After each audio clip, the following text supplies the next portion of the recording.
Welcome everyone to my attacking chess series, and today I wanted to explain to you the 3 games which is played in Gothenburg Interzonal round number 14, and I can say it's Gothenburg Interzonal round number 14 tragedy, in which the USSR players are playing against Argentinian players. Okay, and 3 of the USSR players played with the white pieces, and the opponent is black pieces. That all are Argentinians, and each and every player made a same mistake with the black pieces, and all of the Soviet players who are playing with the white pieces, they replied in the same way.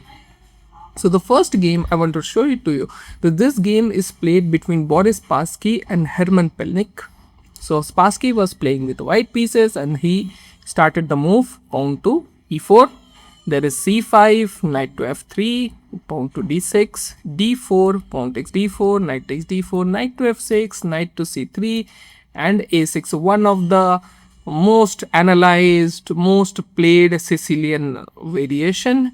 And this is, it comes bishop to g5. It's a Richard Rauser variation, or then the Najdorf variations kind of thing. The Najdorf actually it comes with a e5, so it's a bishop to g5 with a Richard Rauser, we can say. Pawn to e6, pawn to f4, bishop to e7, queen to f3, pawn to h6, bishop to h4, and in this position the black should play over here, that is a move knight b to d7, or maybe queen to c7, or maybe that's going to play queen to a5. And in all of these 3 options, like knight b to d7, queen to c7, queen to a5, white will just go for the castle, the long castle, the queenside castling. That's how the game will goes on. But this is their home preparations comes into the picture, and black players played the move pawn to g5. So it's kind of like a novelty, and after the move pawn takes, their idea over here is, of course the pawn takes can be possible, but they just go with the move knight f to d7. And the expectation, I don't know, like what they're thinking, that maybe they think that okay, this capture is not possible because this bishop is pinned, and maybe the white players will develop the bishop, or maybe they go for the long castle. But here you can pause the video and find out the best move which is played by white. And over here, and always remember in the this structure, okay, where the pawn is available on d6 and e6, okay, and the bishop is not holding it, okay, the lot of time the situation is there that where you will play knight takes e6, because in this situation black has only one option to reply, that is a move pawn takes. So in lot of Sicilian positions, when bishop is not guarding that e6 pawn, you can go for the sacrifice, this one, f takes, queen to h5 check, king to f8. Now you can pause the video over here once again and find out the best move which white played over here. And the move over here is bishop to b5. The idea is clear cut, that he just wanted to castle over here and the rook will comes on the open file. Okay, so all of the players, the Argentinian players, they just made the same mistake. Someone played the move king to g7, king to g8, and knight to e5, but these are the moves has been played. But after the analysis, the best move in this position is actually rook to h7. And the point here is that after the castling, the king can go to g8, and over here after the move g6, there is rook to moves here, and of course the bishop is open, so queen cannot take over here. Okay, so that's how, or maybe for example the rook to moves here, then bishop takes, now the queen takes, that's how the games continue. But here after the move bishop to b5, played the move king to g7. Of course he wants to, maybe he can play the move rook to f8 or something like that one, so he just castled, knight to e5, and it's an amazing move he played by the Boris Spassky. And all of the Soviet players, they made this move, they found this move, and the move over here is bishop to g3. The idea is clear cut, that we just wanted to take this knight, okay, which is holding or controlling this f7 square. So Pilnik just go for the move knight to g6, g takes check, rook takes, rook f7 check, king takes f7, queen takes h6, capture the bishop, rook f1 check, king to e8, queen takes g6 check, king to d7. Now, of course, this position is not like that white is winning, okay, but white has an advantage. You just see by the looking the position, by the looking the pieces, you can see, okay, rook to f7, the bishop is pinned, knight to c6, defending the bishop, so the queen is free, but this move says that it's not accurate move. The accurate move in this position is actually king to c6. And here is that, okay, after the move queen to g7, then bishop to h4, rook to f8, queen to b6 check, king to h1, knight to d7, and that's how the game will continue. And the position is fine. It's not winning or losing. Position is okay.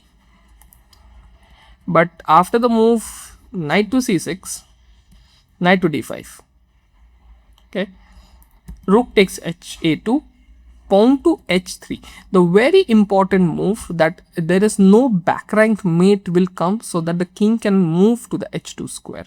And here he just made a mistake with the move queen to h8, but actually here he can go for the move like capture, like what he will do with this position is over now.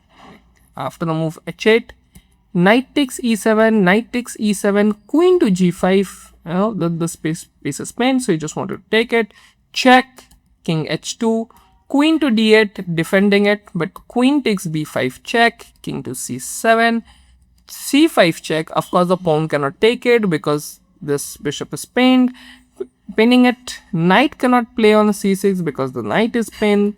And after the move king to b8, bishop takes check, king to a8, and he just capture the knight. And over here, rook to a5. Just simple. If the queen will move away, then he can just take something. But he just played here. After the move queen to b4, black resign in this game. The point here is, if he just continue, example, checked, right? Because he has to maintain the bishop as well. So the bishop will come over here. And now if the queen goes to d8, the move will come as bishop to c7.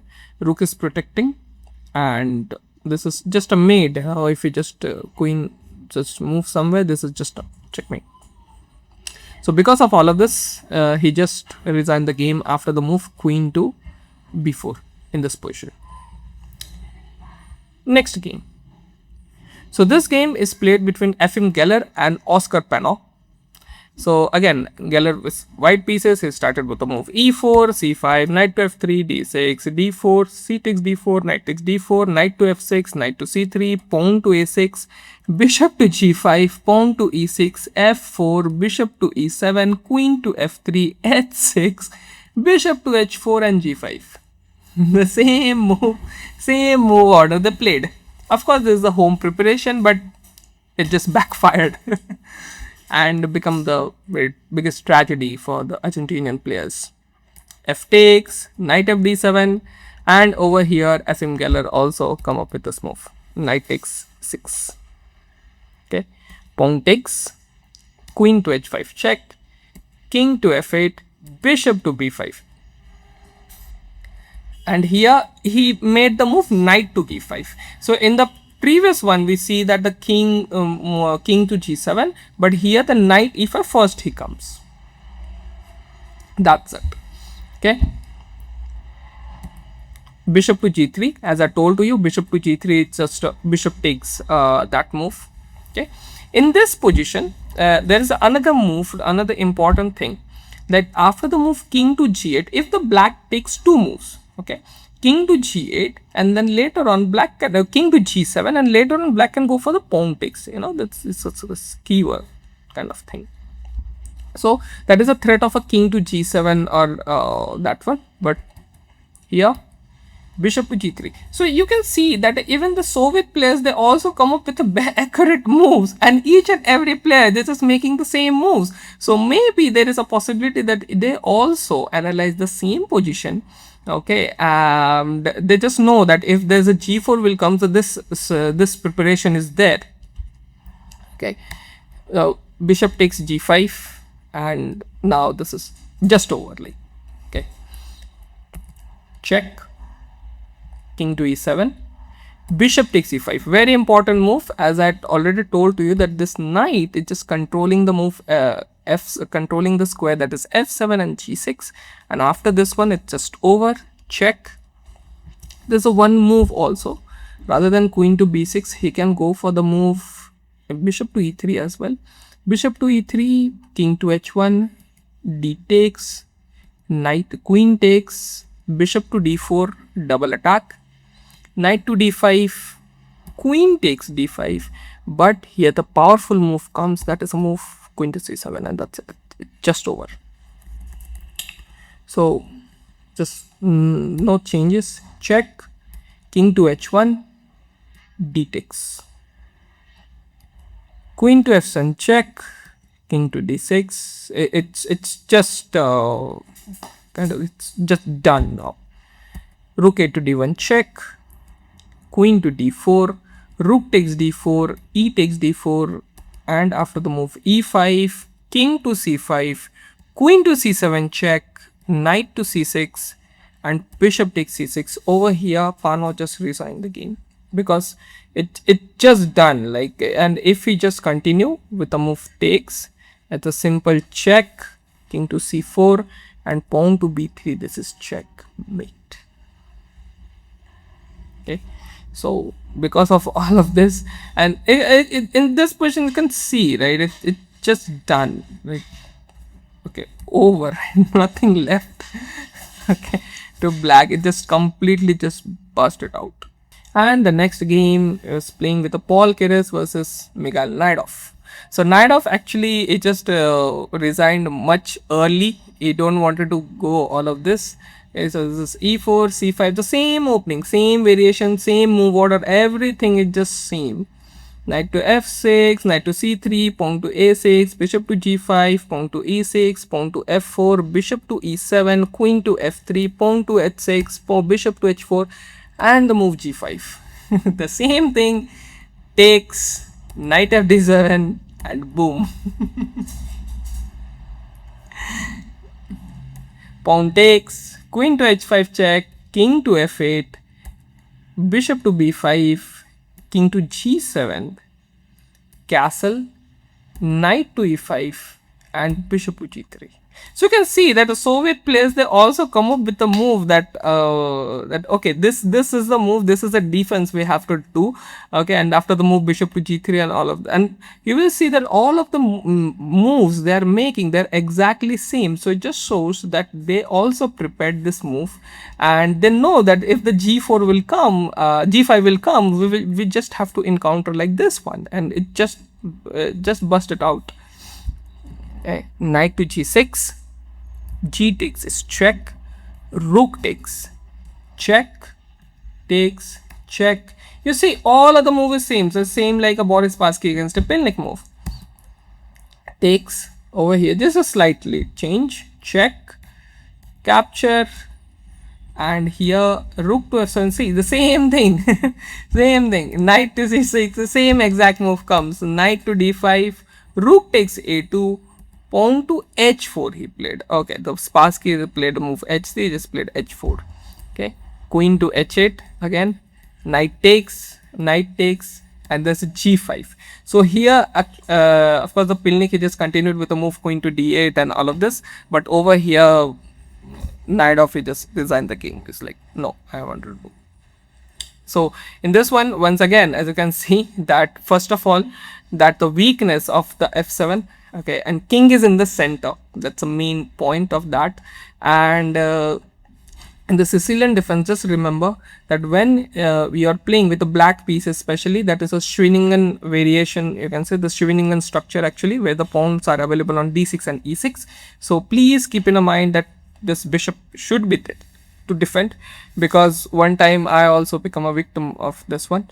And even if you wanted to see the same kind of position, you can watch the game which is played between Alexei Shirov versus Judith Polgar.